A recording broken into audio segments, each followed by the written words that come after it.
Semangat pagi untuk kita semua. Semoga semua dalam keadaan sehat. Nah, hari ini kita berjumpa lagi pada pembelajaran seni rupa. Nah, anak-anak, tapi sebelumnya kita berdoa terlebih dahulu menurut agama dan kepercayaan masing-masing. Berdoa dimulai. Berdoa selesai. Nah, anak-anak, materi kita minggu lalu mengenai poster niaga. Nah, kita sudah menggambar 4 poster dengan tema yang berbeda-beda, dan hari ini kita masuk ke materi baru yaitu tentang komik.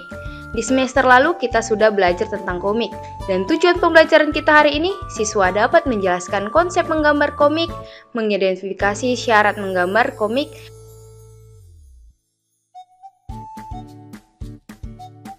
Anak-anak, apakah kalian masih ingat tentang komik di semester lalu di bagian ilustrasi? Ibu berharap masih ingat, dan ini adalah contoh gambar tentang komik yang kita gambar pada semester lalu. Apakah kira-kira itu komik? Sebelum kita masuk ke materinya, kita melihat dulu contoh gambar komik. Nah, komik merupakan karya seni yang memuat komposisi antara huruf dan gambar. Komik disebut juga dengan cerita bergambar. Ini adalah huruf dan gambarnya. Komik dibuat dalam berbagai ukuran sesuai kebutuhan. Ada komik dengan cerita dalam bentuk buku, ada juga dengan selembar kertas. Ini adalah bentuk buku dan juga selembar kertas. Seorang yang ahli dalam membuat komik disebut komikus. Seorang komikus dituntut terampil dalam menggunakan media dan bahan.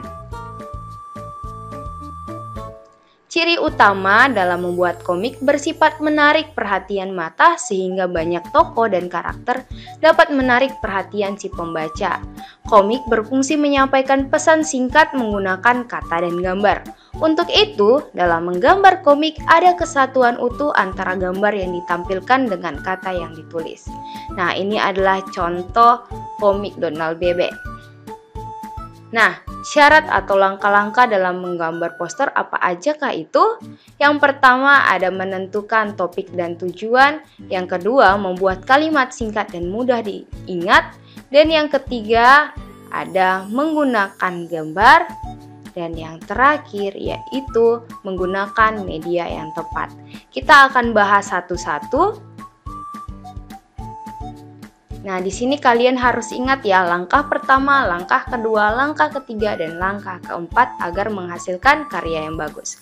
Yang pertama kita bahas dulu menentukan topik dan tujuan.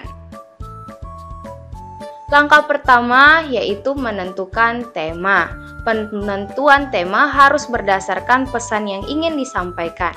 Contohnya ada tema kejujuran, persahabatan, lingkungan, alam semesta. Masih banyak yang bisa kita jadikan contoh. Berdasarkan tema tersebut, pikirkanlah bentuk visualisasinya dan kata yang digunakan untuk memperkuat gambar visual. Nah, ini contohnya ada komik dengan tema religius atau keagamaan. Ditentukan pula tokoh dan karakter yang ingin dibuat. Pengembangan tokoh dan karakter merupakan hal penting dalam menggambar komik, karena tokoh atau karakterlah yang berperan menjadi aktor dalam cerita. Menggambar komik sama seperti membuat cerita pendek, tetapi divisualisasikan dengan kata dan gambar. Ingat ya anak-anak, dengan kata dan gambar. Nah, komik juga dapat dibuat berdasarkan cerita pendek yang sudah ada. Contohnya, ada cerita Timun Mas, Malin Kundang, Roro Jonggrang, Cinderella, dan masih banyak lainnya. Oke, yang kedua kita mau membahas membuat kalimat singkat dan mudah diingat. Membuat kalimat singkat dan mudah diingat.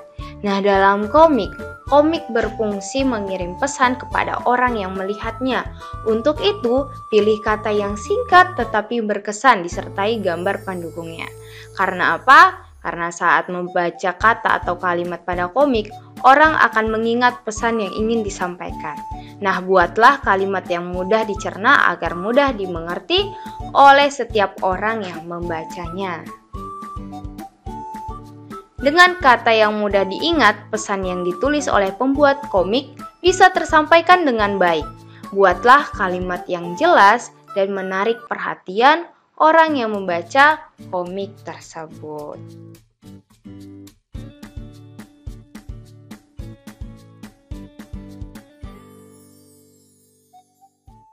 Nah, singkat saja tetapi mudah diingat dan menarik perhatian orang yang membaca. Dalam membuat kalimat di dalam gambar komik, kita memerlukan gelembung komik. Ini ada beberapa bentuk gelembung komik. Yang ketiga ada menggunakan gambar. Penggunaan gambar sebagai salah satu persyaratan pesan yang paling menarik. Proporsi penggunaan gambar dengan kata atau kalimat disesuaikan dengan kebutuhan cerita yang akan disampaikan. Penggunaan gambar dan kata dapat juga dilakukan dengan memperhatikan tokoh dan karakter yang ingin dibuat. Nah, pada komik sebaiknya gunakan warna yang mencolok agar mengundang perhatian orang untuk membaca komik.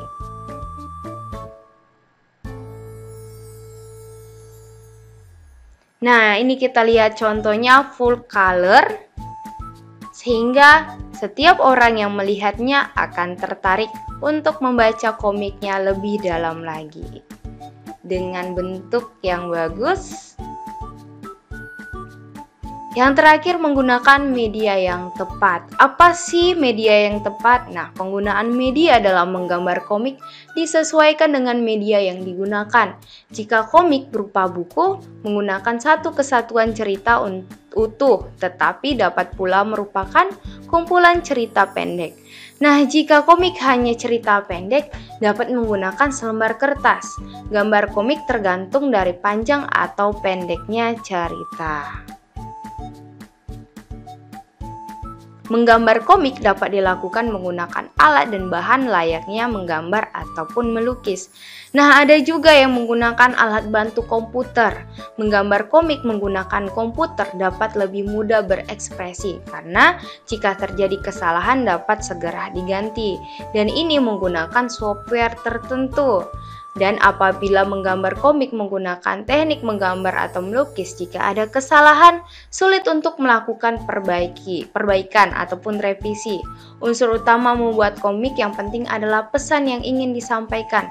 Nah, baru kemudian unsur keindahannya. Baiklah, kita sampai ke kesimpulan. Menggambar komik merupakan sebuah karya seni yang memuat komposisi antara huruf dan gambar. Sebuah komik akan menghasilkan gambar yang bagus apabila dengan syarat menentukan topik dan tujuan, membuat kalimat singkat dan mudah diingat, menggunakan gambar yang kreatif, dan yang terakhir menggunakan media yang tepat. Untuk tugasnya kalian bisa lihat 3 soal ini dan pengumpulan tugas dikumpulkan pada saat jam pelajaran seni rupa berlangsung. Kisi-kisi formatif 1 kalian pelajari tentang poster dan untuk komik kita akan jumpain kisi-kisi pada formatif 2. Oke, orang bijak belajar ketika mereka bisa, orang bodoh belajar ketika mereka terpaksa. Sekian pembelajaran untuk kita hari ini, tetap semangat dan belajar dan sampai jumpa pada pembelajaran seni rupa berikutnya. See you!